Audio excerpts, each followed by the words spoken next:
shikoyat qilasiz dedilar. Shunda payg'ambar alayhissalom ochlikdandirlar, qarang. Rasulullohning qornlari ochagan o'sha mahal.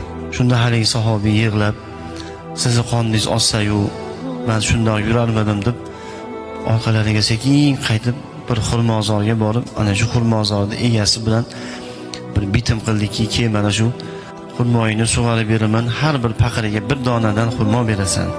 Necha paqirdir suv toshib xurmolarni sug'orib berdi, evaziga bir hovuch xurmolik bo'ldi. Haligi xurmoni olib kelib, haligi sahobiy, "Mana bu xurmolardan yeb oling, mana shu xurmolar bilan qoningizni to'ygizing" dedilar. Payg'ambar sollallohu alayhi xurmolardan olib yerkanlar, "Shu xurmolarni borib ishlab qiynalib men uchun olib keldingmi?" dedilar payg'ambar sollallohu alayhi vasallam. "Ha, ey Allohning rasuli, nima uchun bu ishni qilding? Sizni yaxshi ko'rganligim sababli" dedilar. Payg'ambar sollallohu alayhi xurmoni yerkanlar, "Ha, meni yaxshi ko'rasanmi?" "Nihoyatda yaxshi ko'raman ya Rasululloh." "Agar" dedilar payg'ambar sollallohu alayhi vasallam, "meni yaxshi ko'radigan